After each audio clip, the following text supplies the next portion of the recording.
Hello, beautiful humans. This talk is coming on the back of Sunday Sophia Circle Journey module. So this Wednesday will be our final module within the cohort that we journeyed with for 13 modules. We've been through 7 quantum activations and initiations with 7 different Ascended Master Mentors, and our 8th initiation and activation is with the highest angelic order, a Holy Seraphim order, Sophia Dragon's tribe. And just even to be able to truly receive their initiation and activation, our consciousness needs to expand, because they are so multidimensional, so powerful, intergalactic beings. So that leads me to this talk on consciousness and birthing the new world, new paradigm, new ways, new concepts, new divine solutions, a new earth. And I feel like we don't talk enough about that. In order for that to truly happen, we need to birth the new consciousness on this planet first. Because these divine solutions and new paradigm won't solely come from our mind, from this cognitive processor. In order to birth this new world, the new reality, new ways of being, we have to first expand and birth completely new consciousness. The kind of consciousness that haven't been present on this planet before. We simply cannot birth new paradigm, new solutions with the consciousness that on the first place created the wound of separation, created the split of body from spirit, of body from the consciousness of the earth, and us from one another. Do you see what I mean? In order for that to shift, we have to first come into that alignment, that split is an illusion, that the split is something that took place within our consciousness, that was a choice for us as a humanity to explore ourselves through separation, through being individuated to such an extent that we are completely within our psyche experiencing this total split from the divine, from the source consciousness, from the earth consciousness, and of course mind from spirit, which is one. It cannot be separate, but the psyche that is in a wound of this separation experiences itself as separate. And that separation is further perpetuated by religions and sort of dogmas. Example could be Christianity, where we have this concept of sin and people being unworthy of God's love and falling from the grace and being banished from heavens. What that creates is this innate feeling, internalized feeling of unworthiness, of not being enough, of not being worthy of God's love, and creates this internalized shame and wound of abandonment and rejection. So what happens with the consciousness that experiences itself in this way? We need to then build the structure, the system, the way of organizing our reality that makes us feel safe. And that's quite often done through control, through external manipulations, through possessing more. So we needing to organize our world and reality in such a way that we feel we're in control, that makes us feel safe within our environment. So we need to build a bigger houses, we need to have a bigger possessions, we need to own more money on our accounts. So all of this various sense of accumulating, of ownership, that makes us feel this, creates the illusion of safety. So we almost like fortifying our lives to feel in control of our life. And what this consciousness created is like its own 3D consciousness within, its own matrix within the whole, within the universal consciousness. So with that wound of separation, we created a linear mind, a mind that operates from this higher wisdom center of our brain, that cognizes, analyzes, dissects, compartmentalizes everything, organizes reality in such a way so we can try to make sense of it and understand it. And if we understand it, we can somewhat predict it and we can have some level of control over it. The irony of it is that the world, our reality, the total reality, isn't linear at all. It's multidimensional. We live in the multiverse. So this illusion that we created, it is an illusion. It's not real. It's the mind's game, in a way, to create something that it feels in control of. It only takes to look at our body to realize that the whole thing, that we are in control, is illusion.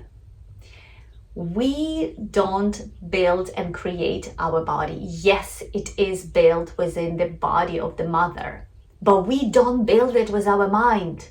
Not the way we can build a house. Body intelligence, innately wired intelligence of the body creates that. We don't breathe our own breath of life into our bodies. Breath is breathing us.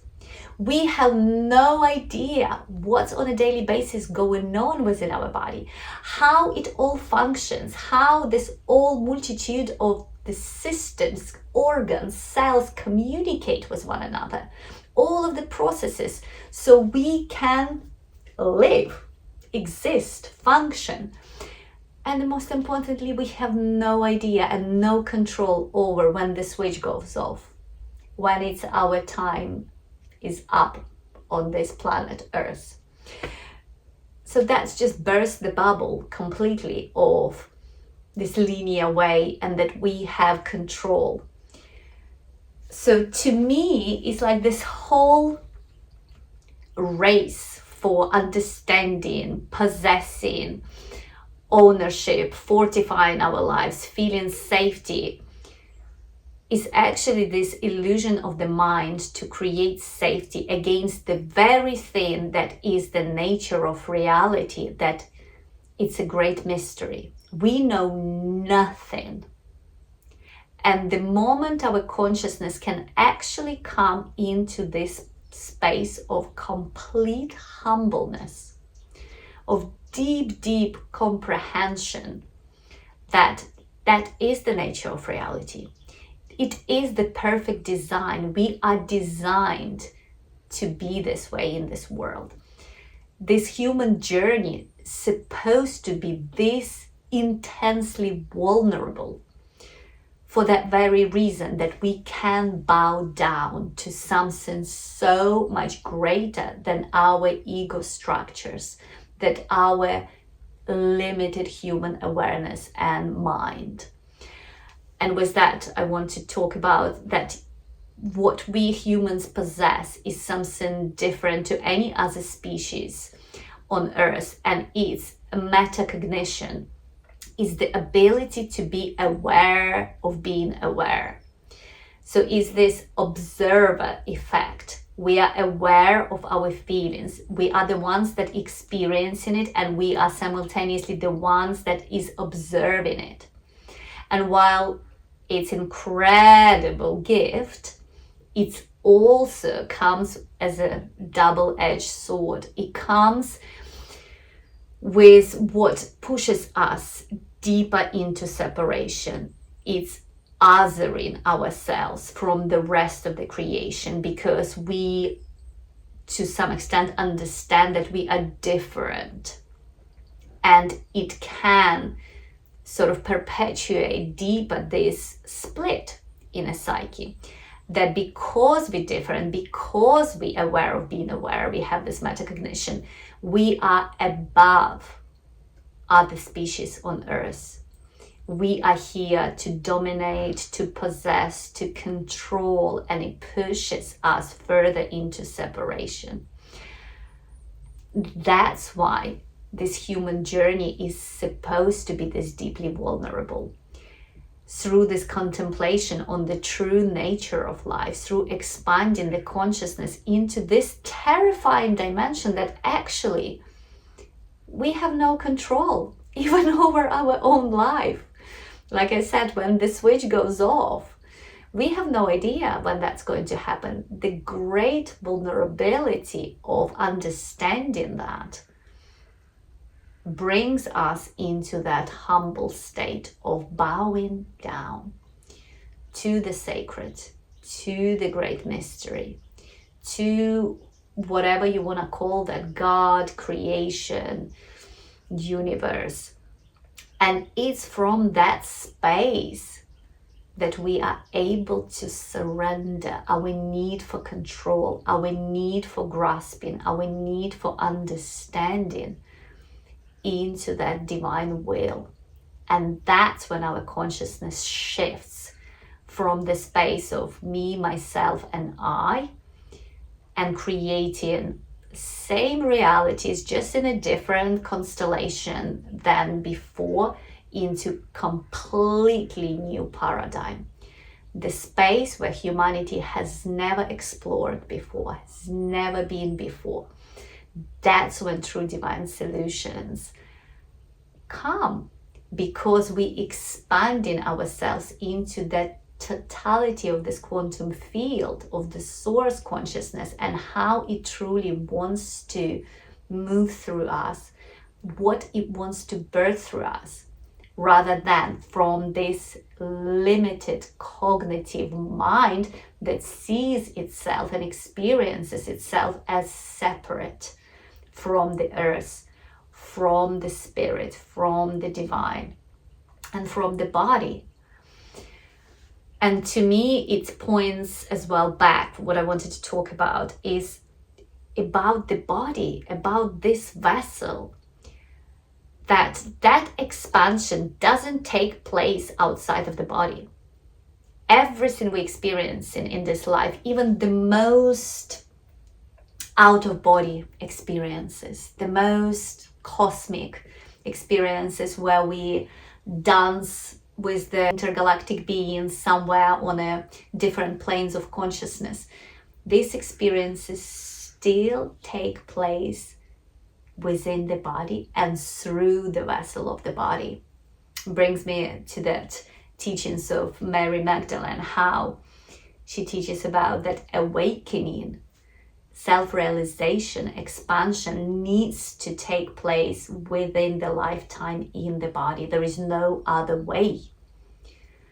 So it's connecting to our body in the way we've never been taught to connect, not from the space of controlling, perfecting, fixing, editing the body.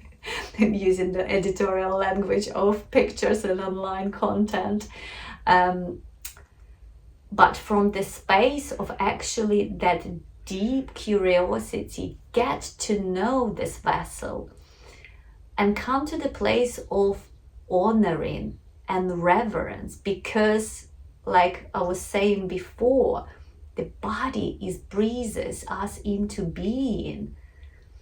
The body is this vessel, this divine intelligence, and the body of the earth, our Gaia, this biological oasis of life. Our mother is an emanation of the cosmic mother.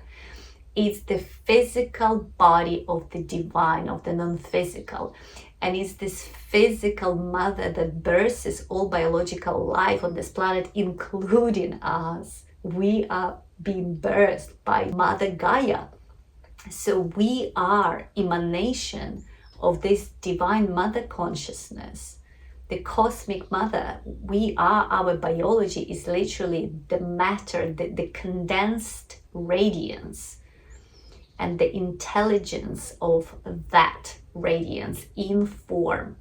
So to connect to our bodies in the way that honors that divine intelligence, the source within the form, is completely different to how we treat the body as just flesh and bones and something that we have to perfect, get into certain shape, make it perform things we want it to perform. It's when we start connecting to the body from that place of deep reverence, connecting to innate intelligence, profound wisdom and power of the body and energies of these systems within the body, that we really start expanding into that source consciousness, because body communicates with us all of the time. It's just that we don't listen. We don't have relationships with the body. We're not taught to connect to the heart system. We're not taught to connect to the pelvic bowl, to the womb system, to yoni system. We're not taught to be and listen and be guided by the body in this way, because it's through this vessel, through this way of being in the body, that we actually start hearing that source consciousness communicating through us all the time, giving us guidance, giving us advice, presenting with incredible synchronicities and divine solutions, and showing us every step of the way exactly what wants to be expressed and burst through us in this lifetime that serves us and serves the creation. So yes, this is the talk I wanted to have about how, in order to birth this new paradigm, this new world, we have to start with birthing the new consciousness within ourselves. And that process of birthing has to come with willingness to allow the parts of self that were operating in this linear way, stuck in the matrix, separated from source, separated from earth consciousness, split of spirit and body. We need to allow that part of ourselves to die first, which is a painful process. It's not, quite often it's very glorified, the awakening and self-realization. It's actually a brutal journey, but it's the most rewarding, important journey we will ever have in this life, is allowing the parts of self, of the ways we organize the reality, allowing these ego structures to crumble, so the true self, expansive, multidimensional, radically unlimited, can be born. And it's from that space of that true highest self that it's anchored in the source consciousness that we can birth the new realities, new paradigms. So I would love to hear your thoughts on this. And if this resonates and you want to embark on this journey of reclaiming your sovereign divinity, of connecting to your higher self, to source consciousness, to ascended masters, the deepening your direct relationship with your higher self, then please follow the link in this description to when our next cohort of the Sophia Circle journeys begin. It's a 13 module initiatory path that takes place usually over the course of 4 to 5 months, and we meet live via Zoom online 2 to 3 times per month. Sessions are recorded so you can catch up in your own time, and in between we have our private group where we go through anything that comes up for us during these journeys. You have an ongoing support, you have all the sacred practices and rituals to help you move through this journey. This is literally the journey of birthing your consciousness into being. Thank you so much for stopping by and listening, and have a wonderful day.